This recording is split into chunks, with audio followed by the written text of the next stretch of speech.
Assalamu alaikum. It is another subject of student of law. ये subject ताल्लुक़ रखता है स्टूडेंट ऑफ लॉ जो भी एलएलबी कर रहे हैं या न कर रहे हैं। ये सब्जेक्ट बहुत अच्छा और शानदार है। मुझे काफ़ी सब्जेक्ट में से ये भी एक पसंद है। आज इसमें ज़्यादा अपनी बातें करने से अच्छा है तो मैं अपने टू द पॉइंट पे चलता हूँ।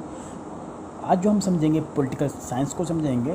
पॉलिटिकल साइंस के वर्ड से ही आपको सेंस मिल रहा होगा। तो पॉलिटिकल साइंस से पता लग रहा होगा कि ये किस्म का कोई सब्जेक्ट है जिससे हम अपनी डर्टी पॉलिटिक्स को देखते हैं। लेकिन अगर आप इस पर स्टडी करें तो इसमें काफ़ी चीज़ें टेक्निकल पॉइंट्स में आ जाती हैं। Political science is a branch of social science which deals government state or systematic study of government state, which is the power structure making decisions, allocating resources and value for external authoritative security, peace and development and external defense. So we know very well science is always changing phrase and always developing because new facts are discovered and new theories, new ideas, new thoughts develop. So it is always becoming a new knowledge. It has because according becomes a new way of looking upon same facts or conditions of life and the nature, and suddenly eventually one person's view is another type and create another result, and the same facts are discovered by another people, another scientist, maybe give result another type. So hence science cannot remain the same forever. In other words, science is an instrument for discovering new knowledge and developing new thoughts, is a new ways of thinking. Is also true in a political science subject. It is too changing because science, political science is also subject of the social science. Social science is also subject of the society, and society is not in constraint. It is moving from towards means now we are in living today's society, which is totally different from 70 to 100 years ago. In this ongoing process of study, political science to change, it to growing, developing is like a tree. Constantly as new facts were discovered or are discovered, new theories are expounded. तो आज हम तो मैंने थोड़ा English में ज़्यादा बात कर ली है। उम्मीद है कि आपने समझ लिया कि मैंने तमाम इस वे में बात की है पॉलिटिकल कॉम। तो अब यहाँ पे जो मॉरिस ने डेफिनेशन दी है पॉलिटिकल साइंस के ऊपर, तो उसने कहा कि political compact is made up not only of the battle for power but also includes battles between the powers because power is never totally unified. तो जो हमारी सिस्टमेटिक स्टूडेंट ऑफ पॉलिटिक्स का होता है तो वो डिस्क्राइब करता है पॉलिटिकल बिहेवियर जो कि सोशल सिचुएशन में होती है। ये ज़्यादातर फोकस करता है सॉवरेंटी, स्टेट, गवर्नमेंट, और इट इज़ ऑल राउंड और it is evolved around the power of game or politics. सही है। It has something common in sociology, economics, history, philosophy, but it has extensively different branch. Political science is a branch of social science which deals with a system of governance and the analysis of political activities, political thoughts, political behaviors.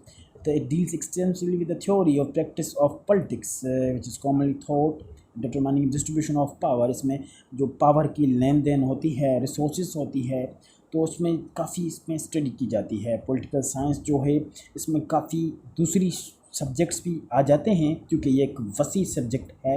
इसमें काफ़ी दूसरी subjects भी connected हैं, जैसे कि comparative politics है, political economics है, international relationships हैं, international relations, IR, political theory है, पब्लिक एडमिनिस्ट्रेशन है, पब्लिक पॉलिसी है, पॉलिटिकल मेथोडोलॉजी है।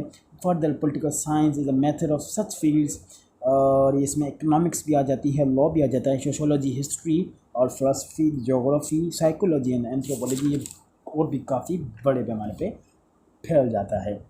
लेकिन हम यहाँ पे बात करेंगे what is the fundamental concept और डेफिनेशंस और नेचर ऑफ पॉलिटिकल साइंस।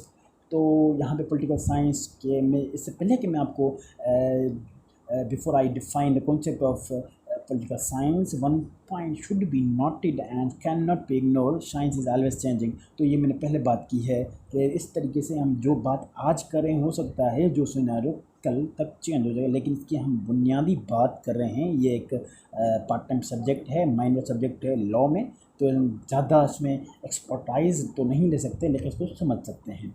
तो इस तरीके से जो हम चलते हैं कि ये एक basic concept of political system का है, पॉलिटिकल साइंस का। तो इसमें डेफिनेशंस के ऊपर बात करते हैं। तो इसमें हम बात करते हैं पॉलिटिकल इंस्टीट्यूशंस।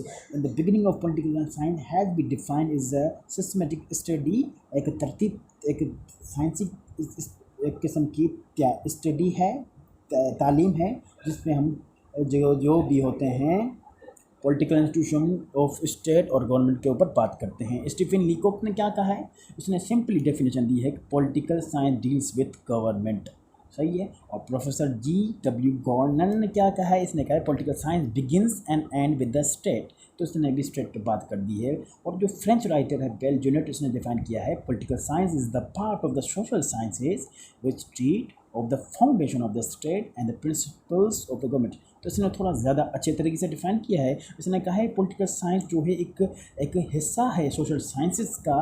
सोशल साइंस जो वसी पैमाने पे मदर ऑफ ऑल सब्जेक्ट्स है, जो कि सोशल साइंस एक बड़ी किस्म का सब्जेक्ट जिसमें से सब साइंस के और सोशल सब्जेक्ट्स निकलते हैं। ये एक किस्म का फाउंडेशन के ऊपर बात करता है, जो स्टेट की फाउंडेशन होती है, और गवर्नमेंट के जो प्रिंसिपल्स होते हैं कि गवर्नमेंट कैसे रन होती है उसके ऊपर ये बात करता है। और इस तरीके से प्रोफेसर G.E.G. कैटलिन ने बात किया है approach the study of political science from the standpoint of power all politics he writes is by nature power politics. Further he writes political science is the science of organise power in all communities. तो इसने ज़्यादातर दबाव दे दिया power के। तो इसने बोला है कि हम इसको अगर देखेंगे स्टैंड पॉइंट ऑफ पावर के नतीजे से, तो ये कहता है कि जो भी पॉलिटिक्स होती है इसमें हम पावर गेन करने की ही कोशिश करते हैं। ये भी सही है, ये साहब भी सही कहते हैं अपने तरीके से। तो ये सब डेफिनेशन जोड़ेंगे तो हमें एक किस्म का एक पिक्चर मिल जाएगी पॉलिटिकल साइंस पावर किस पे करती है।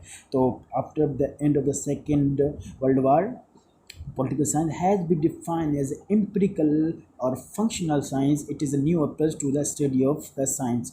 तो उसको हम वर्ल्ड वार के दूसरी वर्ल्ड वार के बाद हमने इसको एक अलग तरीके से लिया। लेकिन जो अमेरिकन पॉलिटिकल साइंटिस्ट है उसने कहा है कि political science the primary concern with the question who gets what when and how, कौन लेता है क्या, कब और कैसे। तो इस तरीके से हम कहते हैं कि एम्पिरिकल डिसिप्लिन है, जिसमें हम इसमें भाई दूसरे मुल्क पे कब्ज़ा भी कर दो, पावर भी ले लो और ये होगा। लेकिन आज की मॉडर्न नेशन स्टेट में ये चीज़ काफ़ी हद तक बंद हो गई है। हमें मालूम है कि एक स्टेट होती है जिसमें उसकी डिफाइंड टेरिटरी होती है, ना कि उसकी एंगिंग टेरिटरी होती है, जिसमें वो जैसे एम्पिरिकल निज़ाम हो गया तो भाई बढ़ाते जाओ। और ये अभी तक तो वक्त हमें नज़र नहीं आ रहा। तो डेविड ईस्टन ने क्या कहा है, वो अमेरिकन पॉलिटिकल साइंटिस्ट हैं। तो उसने कहा है कि political science the study of those actions more and less directly related to the making of authoritative allocation of resources and values. इसने भी अथॉरिटी की बात की है। इसमें जो होता है कि हम बात करते हैं या उन अमलों की पर बात करते हैं जो कि ज़्यादा या कम जो ताल्लुक़ रखते हैं एक किस्म के ज़ोरदार ताकतवर जो हम रिसोर्सेज बांटते हैं, वैल्यूज़ बांटते हैं उसके ऊपर। तो इस तरीके से हम समझ सकते हैं कि पॉलिटिकल साइंस जो है इंटर रिलेटेड हैं पॉलिटिक्स से, पावर से और स्टेट और गवर्नमेंट से। तो इसमें हम और अगर गहराई में जाएं तो इसमें power is the central organising factor in politics. इसमें ये पावर जो है एक न्यूक्लियस पॉइंट रखता है, अहमियत रखता है, और गवर्नमेंट जो भी है ये इसकी ऑपरेशनल बेस या स्ट्रक्चर है। तो हम इस तरीके से कंक्लूजन में पहुँचें तो पॉलिटिकल साइंस को हम कैसे डिफाइन करेंगे, तो हम इसको कहेंगे a systematic study of the state और government which is the power structure making authoritative decisions allocating resources values for external peace security development and external defense। एक किस्म का तरतीब का एक किस्म की तरतीबवार पढ़ाई या तालीम, जिससे हम एक स्टेट या गवर्नमेंट का जो पावर स्ट्रक्चर होता है, उसका पावर एक ताकत का ढांचा होता है, जिसमें अपने असर रसूख वाले फ़ैसले और उसमें जो वसाइल की तकसीम होती है या जो कि कानून बनते हैं, एक्सटर्नल हों या इंटरनल हों, जिसमें पीस है, सिक्योरिटी, डेवलपमेंट है, और एक्सटर्नल हमले से भी बचाने के लिए जो काम होता है, इस पे हम पॉलिटिक्स पे सोशल साइंस में बात करते हैं। इसके बाद हम जब बात करेंगे वो थोड़ा पॉलिटिक्स पे बात करेंगे। इस तरीके से हम अपने सब्जेक्ट्स को आगे लेके जाएंगे। अपना ख्याल रखें, अपने प्यारों का भी ख्याल रखें। दुआ में याद। अल्लाह हाफिज़।